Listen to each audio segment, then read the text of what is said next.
All right, shalom, shalom. Before I get started, I want to give all glory, honor, and praise to Yahweh, Bahashem, Yahushua, Bahashem, HaKodash. Double honors to the apostles and the elders at GMS. Peace, honor, respect to you, brothers that's out there laboring, edifying, rightly dividing the word of truth and sincerity. And shalom to you believers out there, the Aki and Wa'akwa.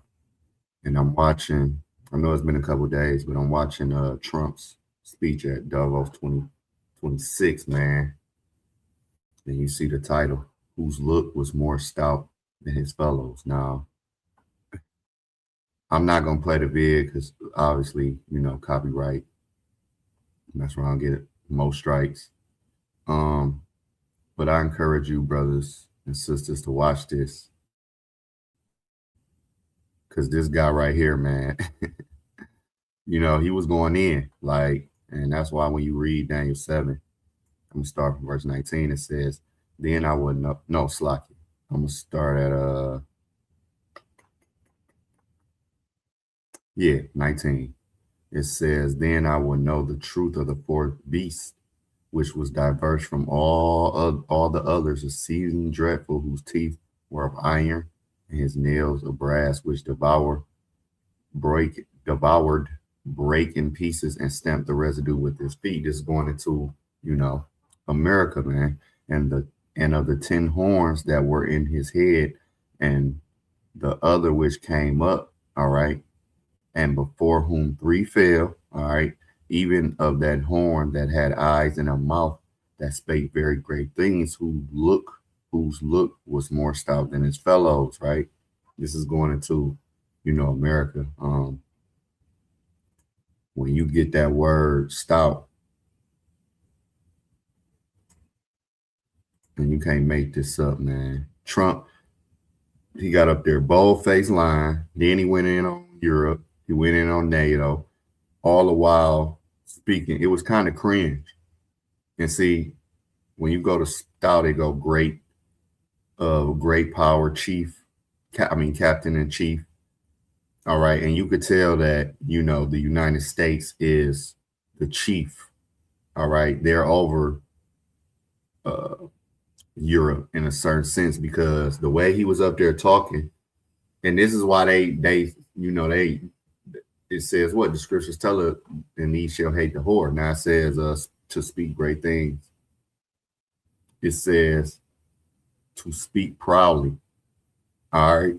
And it says impiously. All right. And I looked that word up. Impiously, Slakia.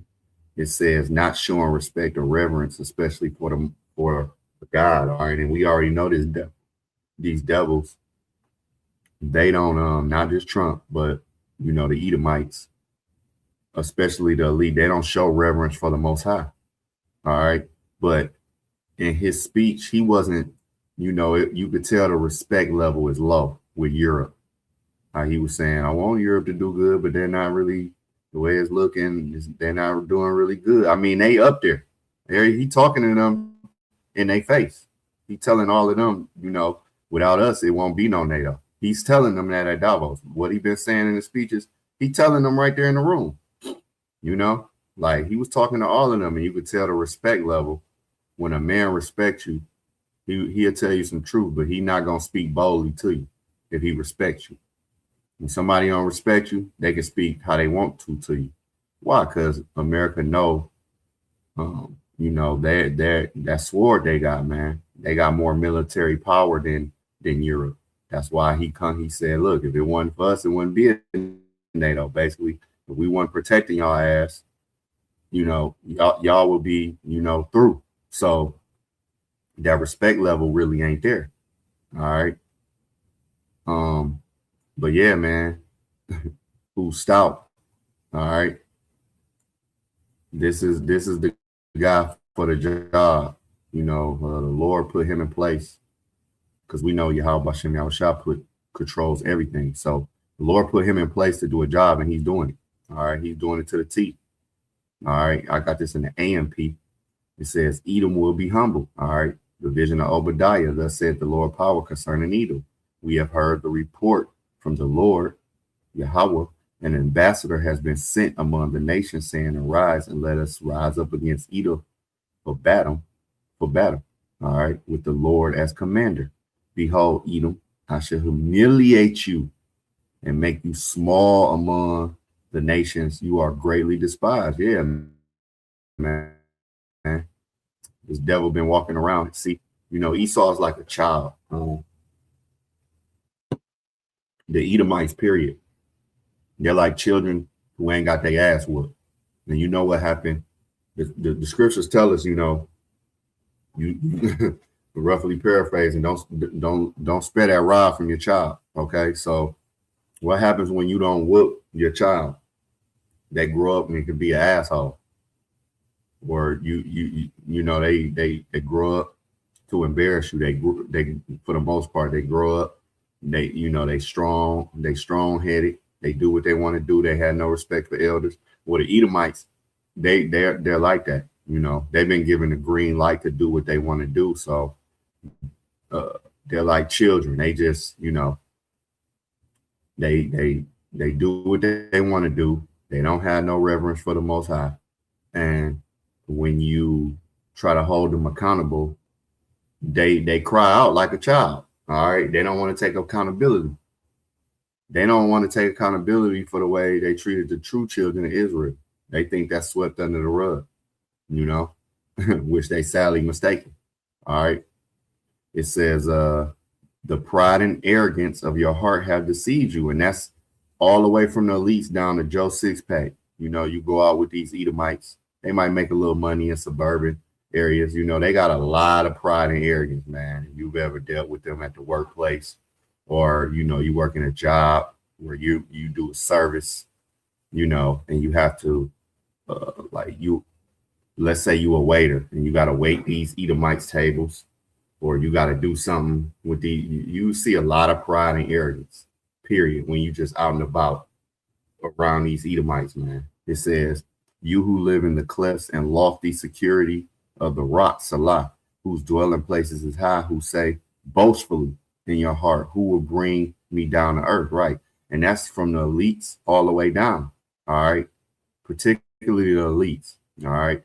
But even your average everyday Edomite, you got these suburban little Edomite kids that go to these good schools. They're very proud and arrogant, man. They think you can't tell them nothing, all right? They could be the most polite and, hey, how you doing, man? But that's Esau makeup. Deep down, he a fucking devil, all the way down to their babies. All right, but you should watch this, man. You can't make it up. All right, and this is exactly why it says in Revelation 17, and the 10 horns, which thou sawest upon the beast. All right, because the beast is basically what? All right, this system, man. All right, the beast system. Okay, but those 10 horns, which represent, making up what the whole thing going into NATO, EU, period. Because Rome, the ancient Roman Empire has been reincarnated. America and these NATO nations and they was in cahoots in the past, man, but they just came back. So it says, these shall hate the whore. Who is the whore? America is the whore that's riding the beast, and shall make her desolate and naked, and shall eat her flesh and burn her with fire. Right. That's why America is not going to be, once it's destroyed, it ain't going to be rebuilt. It's going to be like Sodom and Gomorrah. The scriptures tell us that. Okay. Matter of fact, let's, we ain't got to talk about it. What is that? That's something. Wait. I gotta blow dust off that one. Let me see. Okay. I know what I do. Gotta hit them keywords.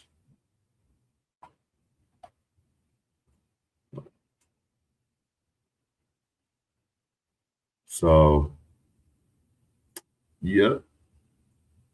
That's 2 Peter. It says, 2 Peter chapter 2, starting at verse 4, it says, for the Most High spare not the angels that sin, but cast them down to hell and deliver them into chains of darkness to be reserved unto judgment. All right. We in these chains of darkness, man. All right. This is a judgment for, we in a judgment for disobedience. All right. Period.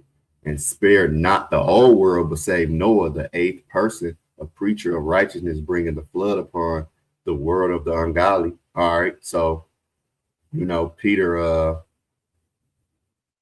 going into how, hey, people, you reap what you sow. All right. For disobedience, this is why we under our enemies. For disobedience, this is why we in these chains of darkness. For disobedience, this is why the old world was flooded. All right. Verse 6, and turning the cities of Sodom and Gomorrah into ashes, condemned them with an overthrow, making them an example unto those that should live ungodly. Right. So Sodom and Gomorrah is an example. Who say, let's go to Sodom and Gomorrah? Nobody vacationing there. The only time people go there is to probably do tests on the sulfur and, make a documentary about what happened just to see, but ain't nobody going there to kick it. You ain't about to, tell your lady like, yeah, baby, let's hit Sodom and Gomorrah this summer. I heard it's nice out there. No. So that's what's going to happen to America. Nobody's going in the new world. All right. In our kingdom, nobody's going to be coming to America. Nobody going to be coming in this part of the region. It's going to be just like we talk about Sodom and Gomorrah. It's going to be like that. It's going to be like, man, through. Like, nah, ain't nobody going to want to go there. Ain't nobody going to want to come here. For what? It's not going to be, it's going to be for the desert creatures and, you know what I'm saying? It's going to be abandoned. It's going to be done. Nobody's going to come here. All right. The kingdom going to be a vibrant, beautiful, righteous place. America going to just be that example. Like, see, that's what happened when the Edomites ruled. That's what happened. So, I did get 2nd Esdras 15:1 because with all the prophecy that's happening, all right, it's jumping off the page. Like literally when this guy is talking, I thought about that Daniel. I thought about Obadiah. I thought about Revelation. Okay. And with everything that's going on, of course, I thought about 2nd Esdras 15:1, which say, behold, speak thou in the ears of my people the words of prophecy. What is prophecy? Basically to tell you something before it happened, whether it be a week, a day, 1,000 years, a million. I mean, you know what I'm saying? 5,000 years is say something gonna happen before, basically, which I will put in thy mouth, saith the Lord, and cause them to be written in the paper, for they are faithful and true. Right, these scriptures, man. All right, faithful and true. We see it. I've been seeing it day by day. I mean, it's so much going on, man. It's like, damn. Fear not the imaginations against thee. Let not the incredulity of them trouble thee that speak against thee. Yeah, everybody. You might have certain old friends or family, or, man, that Bible, they have a lot to say about the scriptures. But we see it. For all the unfaithful shall die in their unfaithfulness. That's what's going to happen to them. All right. They're going to have to bow down and kiss the rings of Yahweh Shah, man. They're going to have to do it. They're going to have to bend that knee. All right. No ifs, ands, or buts about it. They're going to come to the realization that the scriptures was true. So, I just want to bring this out. Mr. Trump, his speech. I was interested. And I got to about right here. After I listened to an hour and, I'm just like, man, I got to do something on it. So, Lord willing, this was edifying to the next lesson. Shalom.